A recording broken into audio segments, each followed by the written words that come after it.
And I came to realize that the entire belief system of Islam is just nothing but a lie. How could like hundreds of millions of people believe in that, and how could actually many commit suicide by the name of this belief? And how could my father believe in such absurdity? And how many more people will have to die?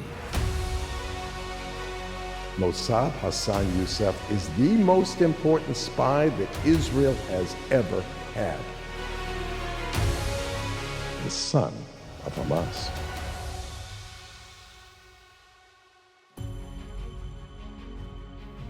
Welcome back to a discussion, part 2, with Mosab Hassan Yousef, the Green Prince. Now, your father spent more than 23 years in Israeli prison, and most recently he was arrested and imprisoned again on October 19th of last year as a part of Israel's war with Hamas following the invasion of Israel on the 7th of October. Is your father still involved with terrorism? Yes, he is. At least morally. He has the minimum of a moral responsibility. I think his responsibility is much greater to advocate on behalf of terrorists. Greater. He's doing it now more. A lot more. To validate terrorism, to justify terrorism by the name of resistance against occupation, the killing of innocent civilians, the rape, the genocide, the destruction of life, all life forms, and still being proud as part of this movement to actually be one of the legislators of the movement.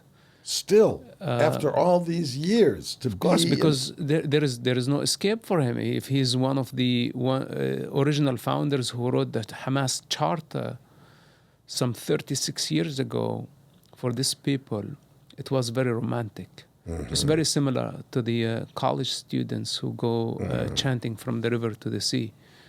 You know, when it's in theory, it may sound reasonable.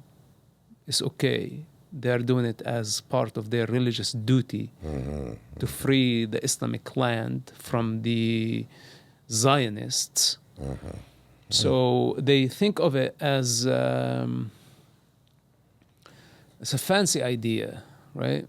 But then when it's manifested in the concrete reality, you see how ugly it is. But they are still in denial.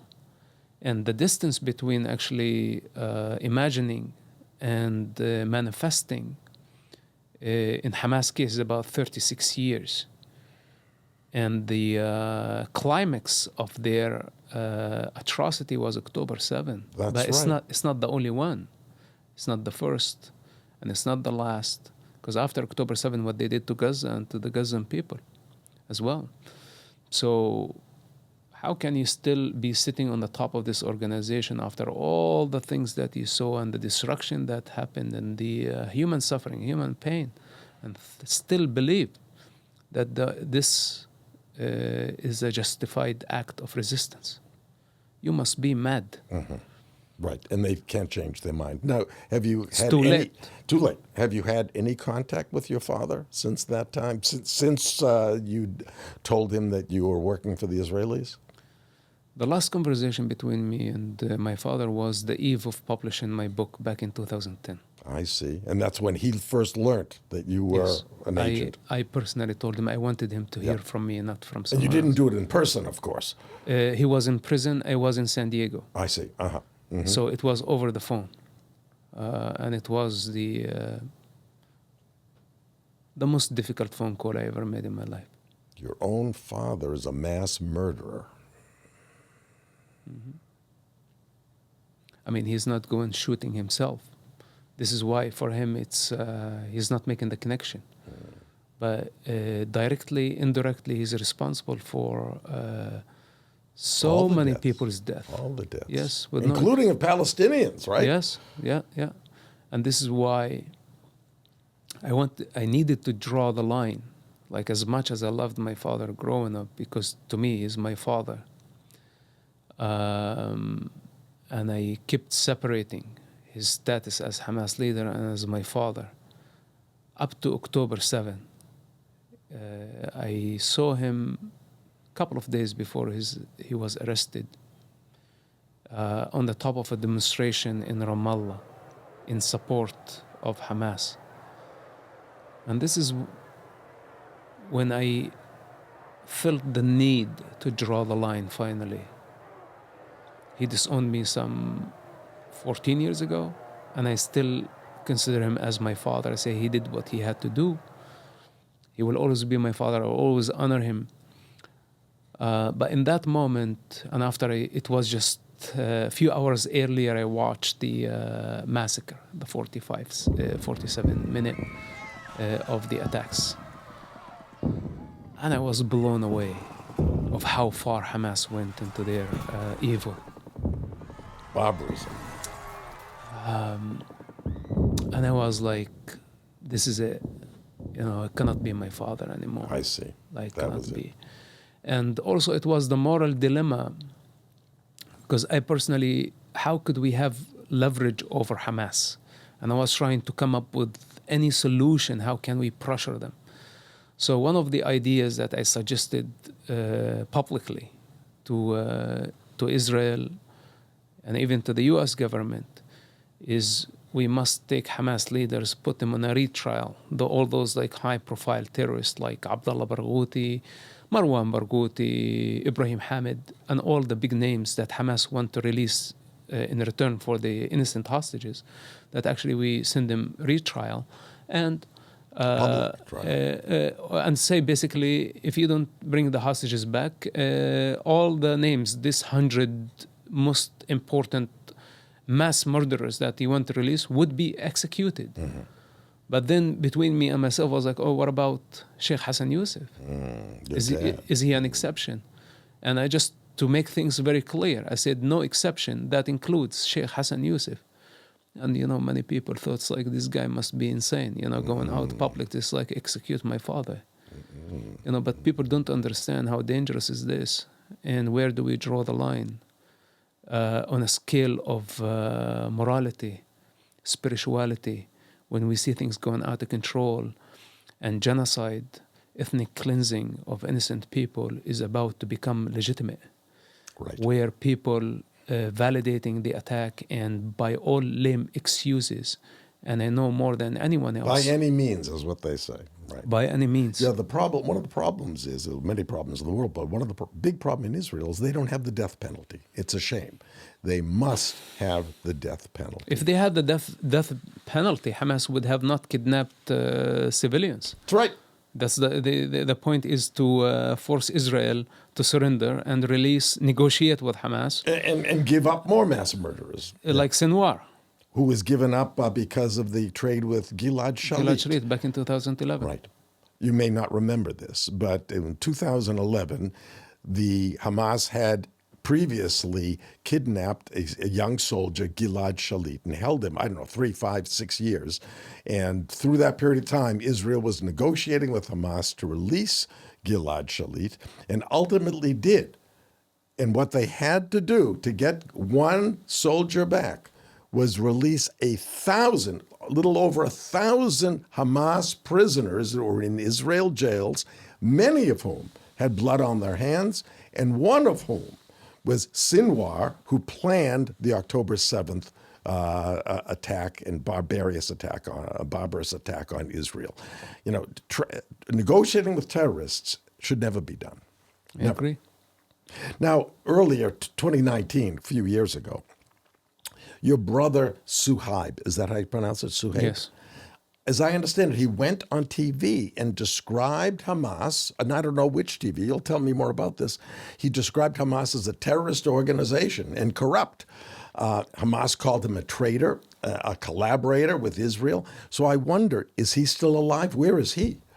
What is he doing after that? Well, honestly, I have no idea. Uh-huh. I had different reasons with Hamas. Ideological, fundamental problems. I don't know what really motivated him. Okay, and you don't even know where he's living or if he's and alive. I don't know. Yeah. I'm not in touch with Okay. him, so I don't know where he is. So, but I heard about the story. I saw the interview that he gave Al Arabiya. I thought he wasn't sure of the things that he was saying, especially that I know as a fact that he was not a member of Hamas. He was not involved in Hamas. So his claim to be part of Hamas was not true. Now, he could be referring possibly to some relationship that he developed with Hamas in Turkey, and that was when I was out of the picture completely. So, but in that in Ramallah, he did not have any relationship. He was not involved in anything. So I really don't know what motivated Okay, him. it's not very important for our discussion today, but I was just wondering if how he would do that, why he would do that, and if he's still alive. You know, in 2006, there were elections in Gaza, and Hamas won control in that election by beating the Palestinian Authority. So why did the people in Gaza vote for Hamas over the PA? Mixing religion and politics is a very dangerous thing. It's a very toxic brew. And when you use the name of God to validate your political strategy, then you could fool so many people. It's a religious community, majority of Muslims. And Hamas know how to play the game. They don't separate mosque and state. The Palestinian Authority, on the other hand, has been a corrupted organization. They don't care for the people. They're drunk most of the time. And Hamas leaders show discipline to a certain degree. Compared to what they saw in PA, they had lived under PA, and they said, we don't want that.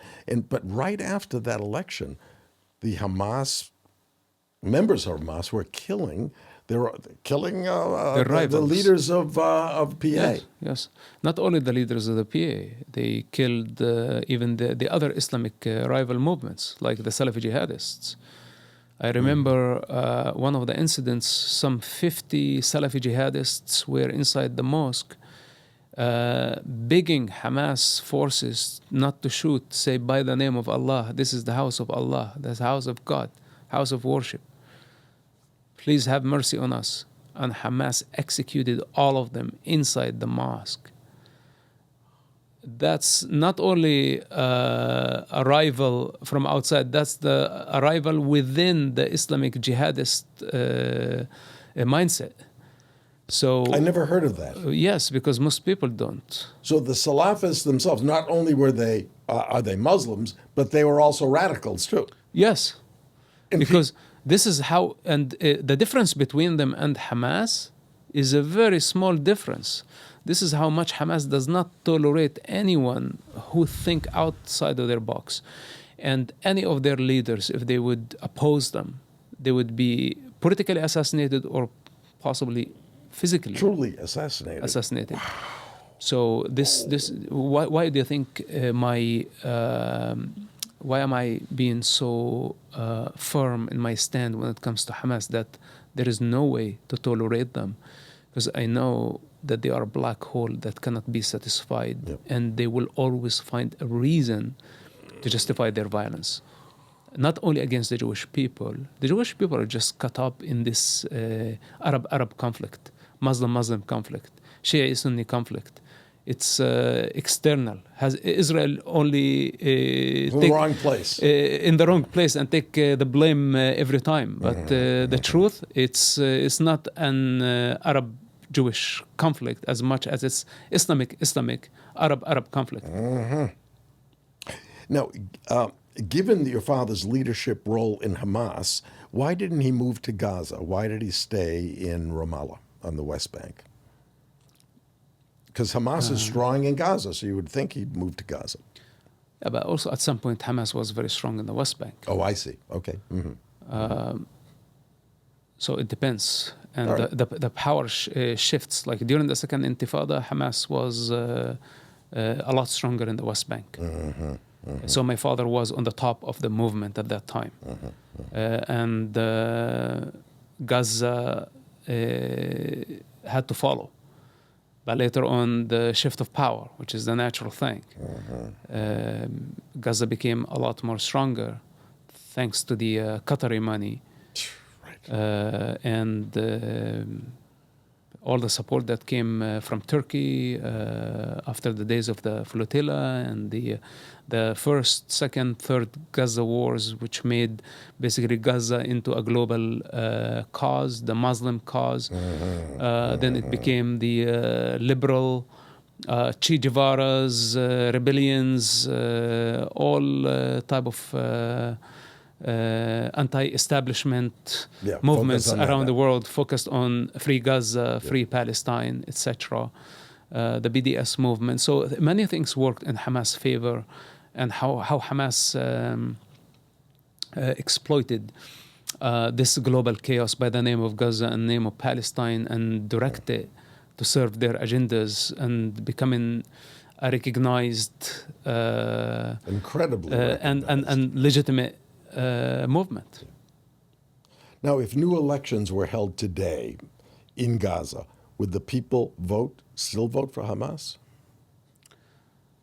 With the latest poll, that was, I think, June 3rd, shows that the vast majority of Palestinians... I thought I read that about 80%. And this was a poll not taken by a right-wing organization. Not by Hamas. It was actually by an independent Palestinian organization from Ramallah, not from Ramallah. Gaza. Yeah. And it said 80%. After what's happening, the devastation of northern Gaza and the central part of Gaza, they validate Hamas strategy they'll still vote for Hamas. It's good going. Yes, that Hamas strategy that brought Gaza to dust is a winning strategy. We approve of it. Total madness. Well, given what you just said about the poll that they support Hamas, then Gazans then that large percent of Gazans also believe in killing Jews. The vast majority of Gazans agree with Hamas. But this doesn't mean that all of them agree with Hamas. No, I understand. Right? But I understand. What I am certain about, that the vast majority of Gazans are against Israel. Are against Israel, for sure, right. I don't want to say everybody. Okay, no. So it really but if doesn't... you're against Israel, it means you got to kill the Jews. I mean, from the river to the sea, Palestine will be free means free of Jews. That's what it means. You know what? Something that the public don't know. That most of the atrocities that happened on October 7 was not only committed by Hamas. Hamas came first, and Hamas operatives were there. But then the waves of civilians, those are the ones, most of the rape and kidnapping that happened, it was on the hands of what so-called civilians. In Gaza, Yes. And we saw how also what so-called civilians treated the hostages on their way into Gaza, even the corpses.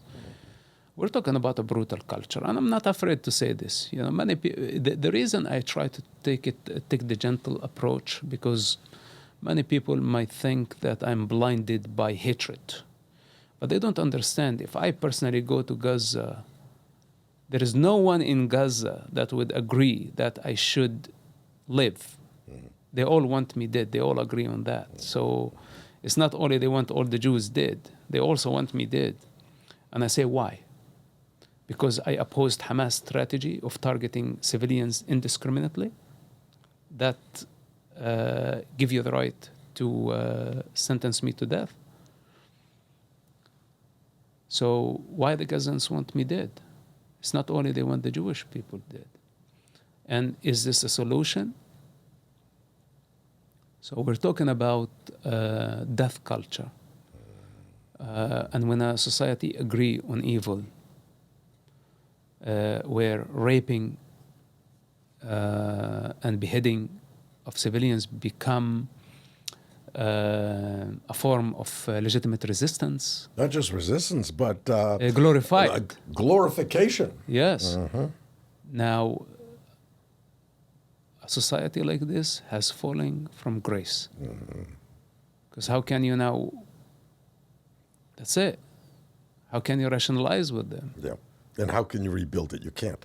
So if Gazans feel this way, and we do, we see it in the polls, and we saw how they invaded Israel, as you said, not just Hamas, but the civilians, and what terrorism they performed. If that's the case, when Israel wins, and it's going to win, it's going to wipe out Hamas, what should it do after that with Gaza? What are you going to do with all these people who are involved? They're implicit. They were participants in this horror. What should be done? Given there are 49 countries in the world that are Muslim majority countries in the world, and not one of them is offering or has offered to accept Gazan refugees. They know better, right? Listen, it's even Israel, without doing this, has been accused of ethnic cleansing and the displacement of Palestinians, which there is no such thing as Palestinian. Right. There are Arabs and other actually groups. Now it looks like we are dealing with a community or a society. Sub-society, subdivided with subdivisions for like eternity. They are all conflicted without leadership that have failed terribly of coexisting with the Jewish neighbors. Even though Israel has no problem coexisting with Arabs. Israel has 2 million Arabs as citizens, with equal rights. Those who shall say no equals, no, they have equal rights. But not every citizen is showing equal responsibility. This is why they get in trouble. But what to do with people who cannot coexist? We have like now reached a point where I'm afraid that separation is a necessity.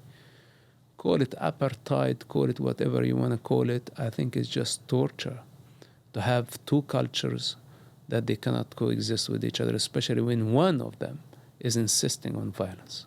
And insisting on the death of the other, right? There's no middle ground. If somebody wants to kill you and you want to live, there's no middle ground. Annihilation. But then also, if you want to kill, killing is something. How can you explain the raping? Killing is a capital crime, but raping is beyond. So when we are dealing with a rape culture, a death cult, and yes, I am generalizing because this is the general vibe of that society. That's correct. So what to do?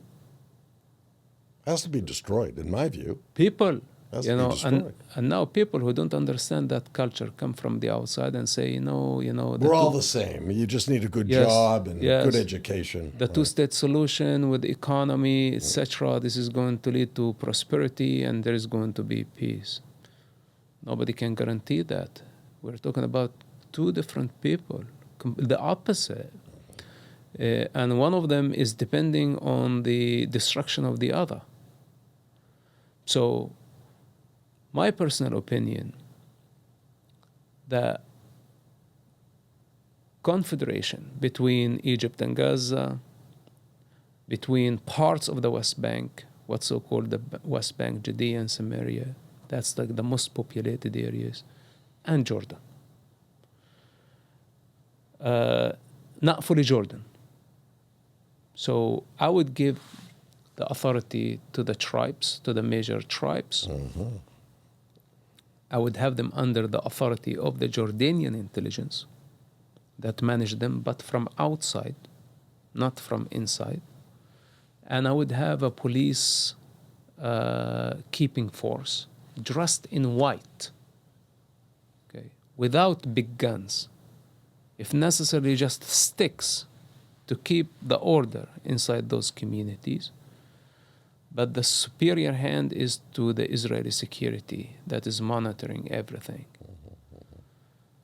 The ones with serious security violation must be deported to the Jordanian desert in a high security prison. And they would be locked up until they realize that they are going nowhere. Otherwise, the cycle of violence will continue for eternity. If you ask me, some of the people of the West Bank or Gaza also to have the option of compensation and relocation.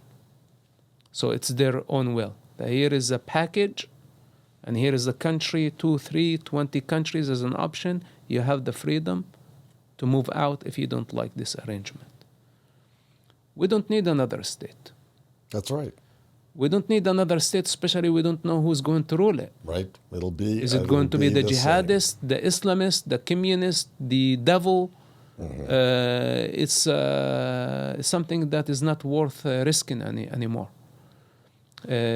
Those who decide to stay in their homes, nobody's coming to take their homes. They can be considered just like the rest of the Arabs in that region, but they need to respect Israel's right to exist. They need to respect the laws, and they need to make sure that there is no children indoctrination, that they are taking care of their own responsibility towards themselves and towards the rest of the society. Otherwise, deportation. You don't belong here. Out of the fence for eternity. You and your family also. Out. There is a problem, though. What no one wants them. Deport them to where? I tell you something. Instead of giving the billions of dollars to UNRWA that they've been spending the money on their stupid entourage. Right. No, not schools. You know where most of the money that the UNRWA is spent on the foreign workers who spend the money on their offices and their first-class airfare, and I don't want to say their prostitution. And maybe drug habits. This is where most of the money is going. Most of the money is not going into actually the territory. Just think about the budget for the operation outside. Those who take the high and big salary, sitting in the big office. This is the United Nations Relief Workers Association, right, UNRWA, something right. like that. Yeah. So anyway, instead of having like all this big budget going in the wrong hands, let's divide this budget and create those packages and have host country. Because if I was a host country, if I had to take a broke refugee, what to do with the refugee? They're now dependent on my economy. Right. But if the refugee come to me with a package, financial package, then it's a different story. I can easily take them into my economy, and they would be an asset. And superpowers can always convince countries of that level, of similar culture. Sure, of like, maybe in Africa or even South America. Yeah. Right. Yeah. But none of the Arab countries have offered to take a single refugee. As a matter of fact, not only not offered, but Egypt has refused to let them into the Sinai.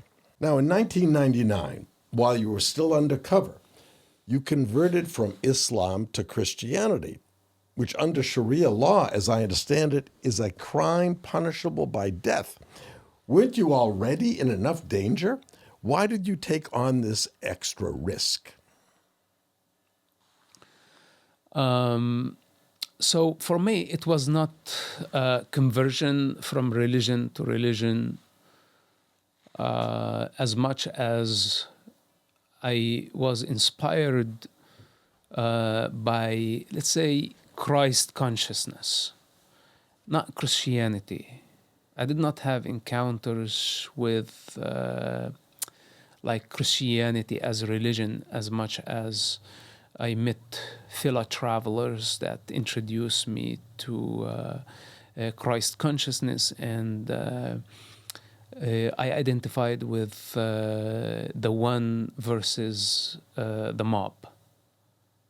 Because the one being Jesus. The one being Jesus, against the religious establishment, against the politics of that time, and against the crowd, someone who actually went against the current of his community or society and got crucified in the process. I felt lots of similarities in that situation and what it really means to go against the agreeable.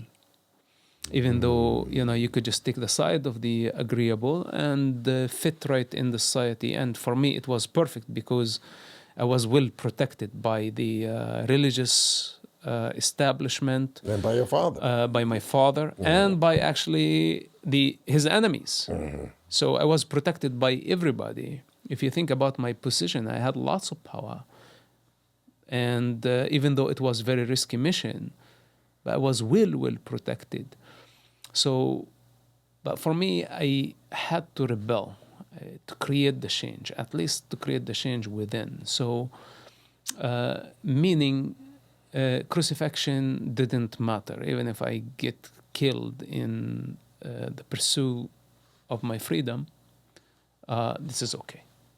So this is where basically I was influenced by this state of consciousness. It had nothing with like me wearing a cross and going to the church on Sunday, etc. And this is why like it's evident throughout my journey. I wasn't able. I had friends in churches, but like I was not able to be contained in a church, not even for a week, not even for a day. Right.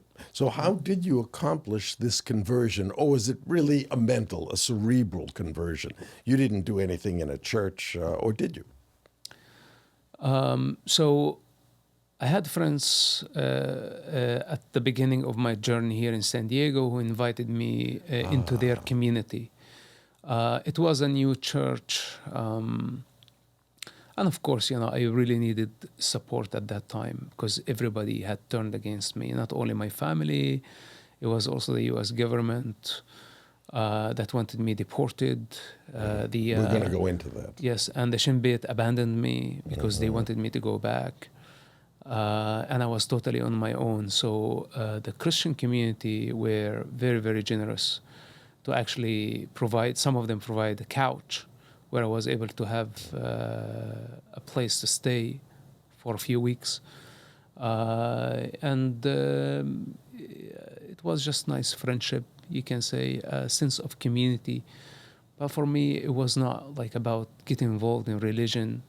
So I will always be grateful for the Christian community who took me in for the first few weeks of my journey in San Diego. But then after that, I had to be on my own.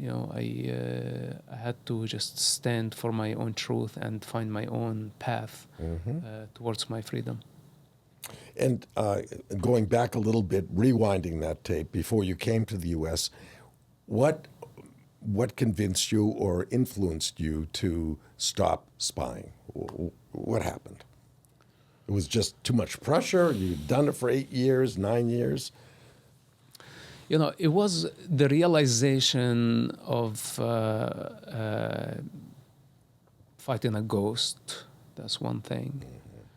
It was shortly after 9/11 happened and the global chaos Al-Qaeda created, which basically inspired by Islam. I myself studied Islam or restudied Islam, but with different lens. Found the mistakes in Islam and how it could not be universal, which the Islamists have been trying so hard to globalize it, make it into a one state, on the rubble of every civilization, canceling all other ethnicities and all other religions, and have a one state. And in my understanding, a state of what kind, like the Hamas state, the Muslim Brotherhood state, Al-Qaeda state. So when I allowed myself, and at that time internet was a new thing, so I did not have access to much information. So I had to study on my own. And I came to realize that the entire belief system of Islam is just nothing but a lie. How could like hundreds of millions of people believe in that? And how could actually many commit suicide by the name of this belief. And how could my father believe in such absurdity? And how many more people will have to die after 9/11? And where are we heading based on false narrative of a hypothetical entity that's supposed to exist at the corner of the universe? So for me, it became really a big problem with Islam, and I felt the moral responsibility as someone who went to a Sharia school, was brought up from the heart of Hamas and Muslim Brotherhood, someone who was part of the Islamic project, belonged not only to a nominal Muslim family, but to like a very active leadership of the biggest Islamic movement in the world, which is the Muslim Brotherhood. So it was my defiance. Like I wanted to defy the gravity of my father and his movement from day one. But of course, in the most gentle way, because I loved my family. I did not hate them. And I did not find the language to convey that truth. Hence, I wanted to write the book, which was basically suicidal. Yes, yes. So you can say... it killed your relationship with Islam, and it killed your relationship with the Shin Bet. With the Shin Bet, right. Yes. And it killed my relationship with my family. Right. And it put me, it exposed me in the worst possible way to other governments, which immediately I faced deportation. I was doubted by many people. Many people said it's exaggeration. You cannot validate your account, which is true. How could I? I don't have a record of the things that... We're going to go into, let me start off with a couple questions. Right. So after spending 10 years as a double agent, basically, you moved to the U.S. and sought asylum, which, of course, is not like seeking asylum today, where you just walk over the border from Mexico or something and fill out a piece of paper and you're in. In those days, when Mosab came here to seek asylum, there's a whole process. Post 9/11. Post 9/11, right, where we're careful about who we're letting in. So, and you faced the real possibility, the likelihood of being deported back to Gaza after, or the West Bank, either way, after having revealed yourself as an agent for Shin Bet. So tell us a bit about those 3 years. So initially, was it Homeland Security, or which organization said, no, we're going to deny this application for asylum because he helped a terrorist organization, he is a terrorist himself? First of all, as I told you, my moral responsibility towards the Islamic project was a very, very big thing. And this is why I needed to be in the light. Working in secret, stopping suicide bombers was just dealing with the effect. And I wanted to deal with the cause. And I wanted to confront the God that is behind this whole chaos. So the God of Islam. The God of Islam. So I did not see many blind spots, like, for example, that the U.S. government would turn against me. Wow. So I thought, at least, I thought 10 years of counterterrorism, saving human lives, whatever. They were American victims of Hamas suicide bombing attacks that I brought the killers to justice. I thought, there are at least a couple of things that may qualify me. Smooth the way. As a political asylee, right. I would say.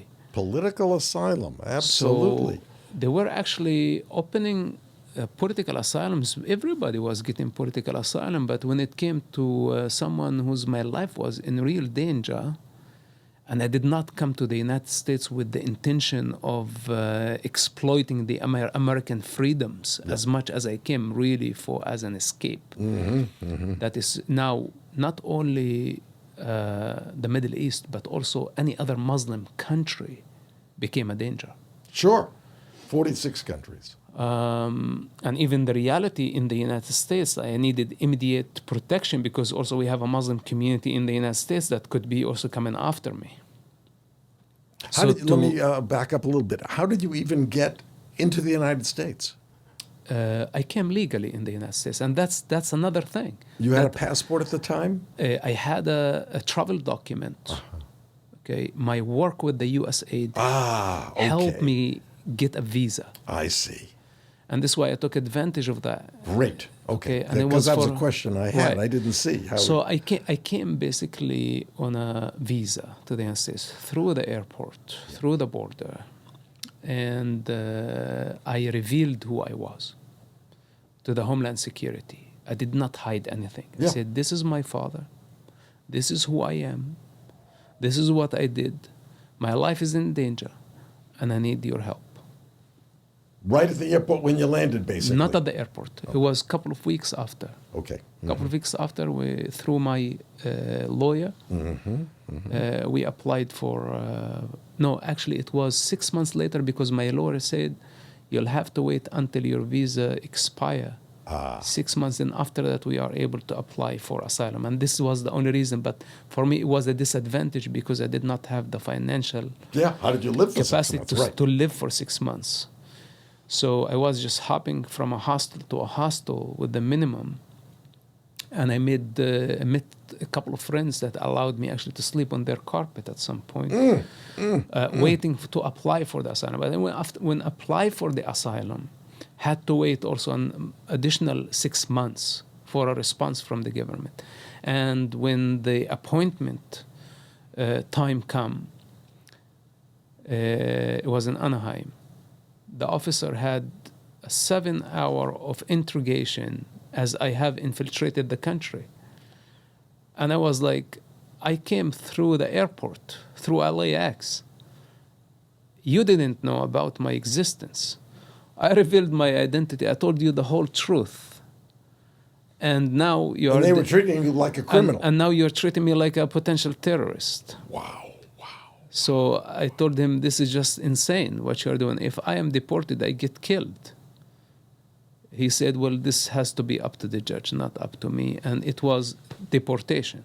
Deportation. Right. It was like in the process. Okay. So, and actually the officer he was very, very mean. He was an asshole. I don't want to say this, but without even ability to even understand my position, not just like totally closed-minded. Post 9/11, things were very bad. So anyway, we went to the judge and then had to convince the judge and had to convince the attorney, and things did not work out. But you remember then Sarah Stern. Here's the story. I actually played a role. Yes, you did. Small role in helping him get asylum into the United States. And here's briefly the story. As you may know, I'm a philanthropist. I support many organizations, and one of the organizations I support is called EMET, E-M-E-T, and the head of which is a very nice, very smart lady, Sarah Stern. So I'm well known to lots of philanthropies, and I got a call in the middle of the night from Sarah Stern, very upset. She said, Dr. Bob, I need your help. I said, Sarah, tell me what the story is. And she gave me this story of Mosab, and that that he was about to be deported back to the Middle East, where he would for sure be killed. She said, we need some money to help pay for his defense and to help pay the transportation of someone, she couldn't say who, from Israel Security Agency to come and testify on his behalf within a week or two, something like that. They needed to do it immediately, or the judge was going to take the recommendation of the Homeland Security and have him deported, which would happen. It could happen overnight. You put you on a plane, they drop you off, that's it. So fill in. Yes. Well, first of all, I'm very grateful to you and to Sarah. At that time, she really fought on my behalf like a lioness. on Capitol Hill. I went with her. We went into so many offices, met with so many congressmen and their staffers and some committees, trying to explain to everybody that this is really a matter of life and death. And of course, you know, I had nothing. And at that time, also, many of the Jewish organizations didn't know about my existence. The Shin Bet were so afraid that I reveal my identity, so that was against their protocol. So this is why they actually did not want to take part of it. Yes, Shin Bet didn't want to reveal the identity of the handlers. Of course. Right. In fact, when my handler, Gonen, decided to come to the Congress and testify, the Shin Bet told him, don't go. If you go, you are in violation. And that could mean 8 years in prison. And Gonen took the risk and came all the way. He said, I'm not going to leave this guy alone. So, and I told him before he had to testify, brother, you don't have to do this, because he had 2 children at that time. Listen, I know that you did everything you could, but worst case scenario, they deport me. And we will deal with the consequences. But you, what are you going to do? And you, your family, etc. And he said, I don't care, whatever is going to be. Even if I don't have to go back to Israel, we're going to testify. So we went together with Sarah to the Congress. And 22 congressmen signed a letter to the Department of Homeland Security asking them kindly to drop their case, because it was absurd. It was like, if I get deported, I get killed. And like, at least I think it's like a karma thing. So my account of 10 years counterterrorism somehow came also as a witness to my intention and what I was doing practically in the field. So the government dropped their case, and I won the asylum. And 5 years later, I became American citizen. Fantastic story. So Gonan coming here was key to the conclusion of the judge. The right? only witness. Only witness. Wow. And was he fired? Witness. I think was he fired from Shin Bet? He was fired prior to that. Prior to that. From the Shin Bet, yes. Mm-hmm. As I told you, Gonen had to break so many protocols, and once you break one protocol, this type of agencies don't like people who break the rules. Do you still communicate with him? Of course. That's Gonen great. is a family. Even though you're a citizen, you've been a citizen for some years, and living, I believe you're living in the U.S., right? Yes. Aren't you still afraid that you're going to be tracked down and someone is just in the middle of the night kill you? I don't have this type of thoughts, and I don't know why. Amazing. Yeah. I live my life normally. I live my life freely. And you never sought to be, try to get into the witness protection program where the government provides you a new identity and location and a job in a different city? Didn't we just discuss how the government was just the only thing in my way? If the government get out of my way, I'm very grateful. Mm-hmm. It's look, it's very hard to have expectations from people. And it is what it is. I'm on my own, and I was able to rebuild myself again and again, and I'm willing to do it 1,000 more times. This is my resilience. Our potential is very high. We're very strong. And I love my freedom. And I don't like anything that compromises my freedom. I don't need the witness, government to help you. Yes, to just sentence me to the rest of my life somewhere where I'm supposed not to be. I live my life freely. I sleep very well. I don't wake up in the middle of the night thinking, oh, somebody may break in. And you don't carry a weapon? You're not armed typically? I don't carry a weapon. And freedom is a choice. They can do whatever they want to do. So what do you see going forward? I mean, during this period of time, of course, Gaza's in the news, the Middle East is in the news.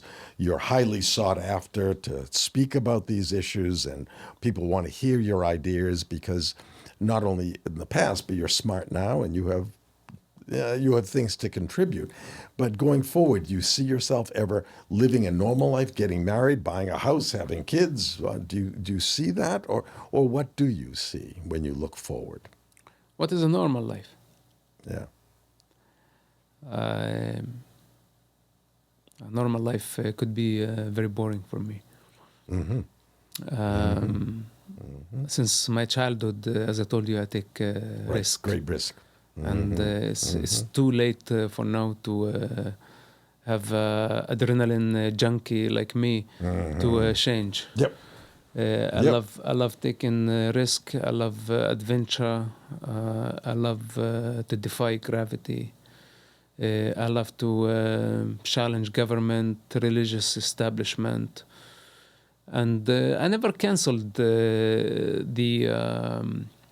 the chance to build a family because it's a sacred thing and I don't want to be against it.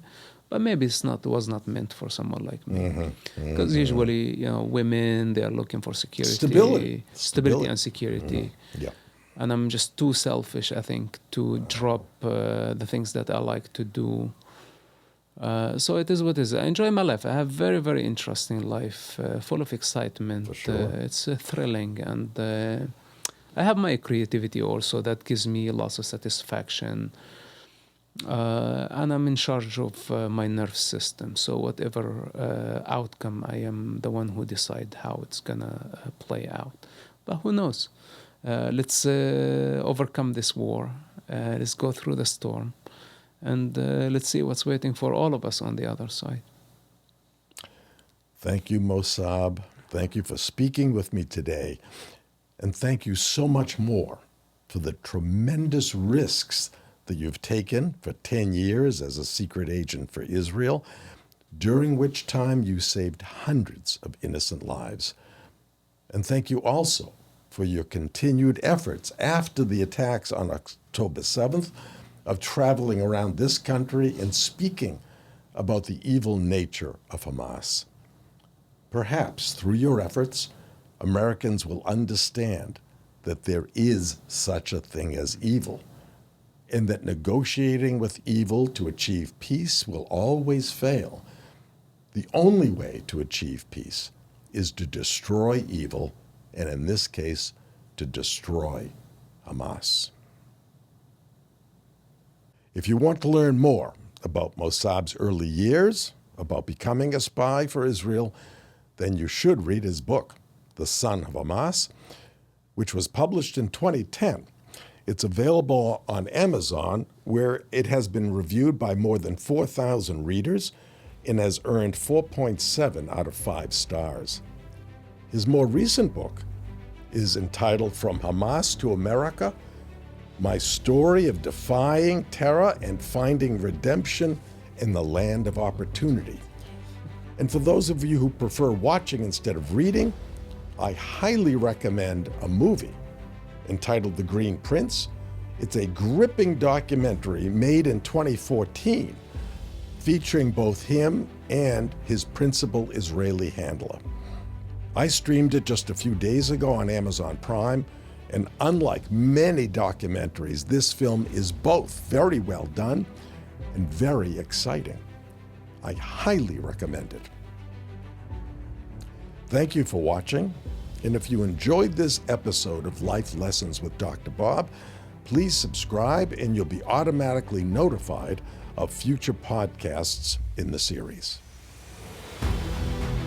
Thanks so much for listening to another episode of Life Lessons with Dr. Bob.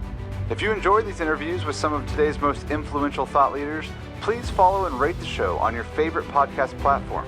And don't forget, you can also watch each episode on YouTube as well. We'll see you next time.